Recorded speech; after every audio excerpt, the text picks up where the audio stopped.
Rings of power के season 3 से एक सॉलिड अपडेट निकल के आ रही है और वो अपडेट ये है कि ऑफिशियली इसकी सीजन 3 की फिल्मिंग रैप अप हो चुकी है। और देखो, मुझे ये फैंटेसी वर्ल्ड काफी ज्यादा पसंद है और मैं इसके लिए काफी ज्यादा एक्साइटेड रहता हूँ। मैंने the Lord of the rings भी देखी है और रिंग्स ऑफ पावर्स भी देखी है। रिंग्स ऑफ पावर्स का सीजन 2 2024 के अंदर आया था, जो कि मुझे अच्छा लगा था। और अब सीजन 3 की फिल्मिंग खत्म हो चुकी है, तो पोस्ट प्रोडक्शन का काम फुल स्पीड में चलेगा। और रिंग्स ऑफ पावर जैसे शो में CGI, VFX, कलर ग्रेडिंग और भी कई सारी चीजें हैं जो कि काफी ज्यादा टाइम कंज्यूम करते हैं और इसी वजह से इसके पोस्ट प्रोडक्शन काम लंबा चलेगा। और एक्सपेक्टेड है कि 2026 तक खत्म हो, 2026 के एंड में। लेकिन ये सिर्फ एक्सपेक्टेड विंडो है, स्टूडियो की तरफ से कोई भी ऑफिशियल अपडेट हमारे सामने नहीं है अभी तक। और एक्सपेक्टेड है कि इसका ट्रेलर हमको 2026 के मार्च अप्रैल में देखने को मिल जाए। और अगर तुमने सीरीज को नहीं देखा है तो भाई तुम बहुत बढ़िया चीज मिस कर रहे हो। जाके लॉर्ड ऑफ द रिंग्स देखो, उसके बाद रिंग्स ऑफ पावर देखो। और अगर तुम वो ऑडियंस हो जो इस यूनिवर्स से पहले ही फेमिलियर है, तो मुझे ये बताओ कि तुम सीजन 3 के लिए कितना एक्साइटेड हो। डिज्नी के लाइव एक्शन टैंगल्ड मूवी के बारे में एक फ्रेश रूमर सर्कुलेट हो रही है। रिपोर्ट्स ऐसी निकल के आ रही है कि जिस एक्टर ने live action how to train your dragon के अंदर हिकअप का रोल प्ले किया था, उसी एक्टर को टैंगल के लाइव एक्शन में फ्लिन के रोल के लिए कंसीडर किया जा रहा है। फिलहाल तो अभी एक लीक है, स्टूडियो ने पब्लिकली कंफर्म नहीं किया है। इस एक्टर की एक्टिंग भी स्ट्रॉन्ग है और स्क्रीन प्रेजेंस भी काफी बढ़िया है। और ऑनेस्टली फ्लिन की यंगर वर्जन के लिए ये एक्टर फिट हो सकता है। फिलहाल तो अभी ये एक्टर शॉर्टलिस्ट में है, इसको कंसीडर किया जा रहा है। देखते हैं एंड में कास्टिंग में लॉक कौन सा एक्टर होता है। जो चीज कंफर्म है वो ये है कि ये प्रोजेक्ट स्लो डेवलपमेंट में चल रहा है और अब अगले कास्टिंग लीक्स निकल रही हैं। और अगर सब कुछ स्मूथ रहा तो टैंगल मूवी का लाइव एक्शन 2026-27 के स्लेट में आ सकता है। सो ऑफिशियल अपडेट भी शायद ज्यादा दूर नहीं है। और अब तुम मुझे बताओ, तुम फ्लिन के रोल में किस एक्टर को देखना चाहोगे। डिज्नी और ओपनएआई के बीच एक मैसिव डील का रूमर सर्कुलेट हो रहा है।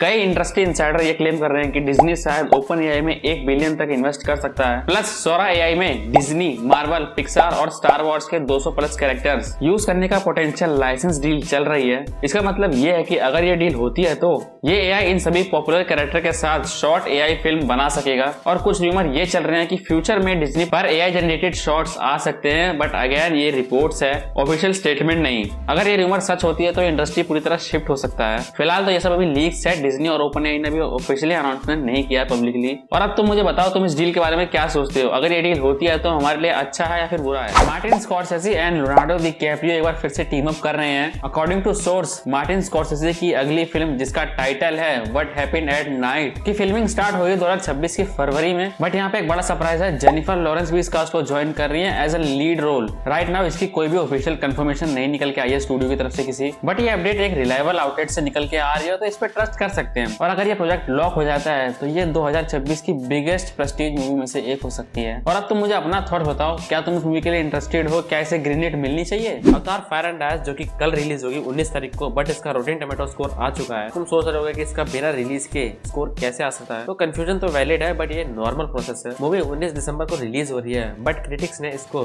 प्रेस स्क्रीनिंग में देख लिया है। स्टूडियो पहले क्रिटिक्स को मूवी दिखाता है, उसके बाद फिर रिव्यू एम्बार्गो को लिफ्ट करता है। और जैसे ही एम्बार्गो लिफ्ट होता है वैसे ही क्रिटिक्स और इंडस्ट्री इंसाइडर आउटलेट्स अपने रिव्यू पोस्ट कर देते हैं। और इसी वजह से इस मूवी का रॉटेन टोमेटो स्कोर आ चुका है जो कि 71% का है। और हाँ, ये सिर्फ क्रिटिक्स स्कोर है, ऑडियंस स्कोर अभी ओपन नहीं हुआ है। अब 71% का मतलब है कि मूवी का रिव्यू मिक्स्ड टू पॉजिटिव आया है। कुछ क्रिटिक्स को इसकी स्टोरी रिपीटेटिव लगी, बट इसका एक्शन और विजुअल वो काफी ज्यादा प्रेज लगा। और रियलिटी चेक इससे हिट और फ्लॉप का डिसाइड नहीं होता। अवतार जैसे फिल्म का real verdict audience response plus box office से आता है, जो कि पब्लिक रिलीज के बाद ही क्लियर होता है। तो ये तो था इसका अर्ली रिव्यू, बट मूवी कैसे परफॉर्म करती है वो तो रिलीज के बाद ही पता लगेगा। और जहाँ तक है कि अवतार मूवी फेल तो नहीं होती भाई, ये मैसिव हिट करके ही जाएगी। लास्ट वीक हमने सुना था कि एवेंजर्स डूम्सडे के 4 डिफरेंट ट्रेलर अवतार फायर एंड आइस के साथ अटैच होंगे। और अब तक तो तुमने सुन या फिर देख भी लिया होगा कि इसका पहला टीजर लीक हो चुका है। हाँ, ये ऑफिशियली लीक हो चुका है। हाँ, ये एआई वीडियो नहीं बल्कि ऑफिशियल लीक है। मार्वल इस चीज को काफी ज्यादा स्ट्रिक्टली हैंडल कर रहा है। कॉपीराइट्स, टेकडाउन स्ट्राइक सब कुछ फास्ट पेस में चल रहा है। और इसी बात से पता लगता है कि जो ग्लिम्स लीक हुआ है ये ऑफिशियल है, न कि कोई एआई टीजर। जो फुटेज सर्कुलेट हो रही है अराउंड इंटरनेट वो एक Steve Roger centric teaser glimpse लगता है। और अभी तुमको इसका ऑफिशियल टीजर यूट्यूब पे या फिर कहीं भी देखने को नहीं मिलेगा, बल्कि तुम्हें इसको इंटरनेट से जुगाड़ करना होगा, क्योंकि मार्वल इसको बहुत स्ट्रिक्टली हैंडल कर रहा है। जो भी पोस्ट इसके बारे में दिख रही है उसको टेक डाउन करवा दे रहा है। रिपोर्ट्स के अकॉर्डिंग मार्वल ने डूम्सडे के लिए एक फेस टीजर स्ट्रेटजी प्लान की है, जिसके अंदर पहले टीजर के अंदर स्टीव रॉजर पर फोकस किया जाएगा, जो कि लीक में हमने देख लिया। और दूसरा है थॉर, इसके बारे में भी तुम्हें सुनने को मिलेगा कि इसका भी लीक हो चुका है। थर्ड होगा डॉक्टर डूम और चौथा होगा फुल कंबाइंड ट्रेलर। और एक और बात, ब्रांड न्यू डे का भी टीजर लीक हो चुका है। डूम्सडे से थॉर का ग्लिम्स और कैप्टन अमेरिका का ग्लिम्स दोनों लीक हो चुके हैं और ब्रांड न्यू डे से भी लीक हो चुका है। अब तो मुझे लगने लगा है कि भाई ये मार्वल की कोई चाल है, जिससे ये पता लगे कि इसकी हाइप कितनी ज्यादा था और लिटरली भाई इसकी हाइप बहुत ज्यादा है। तो अब तुम मुझे बताओ क्या तुमने इन ग्लिम्स को देखा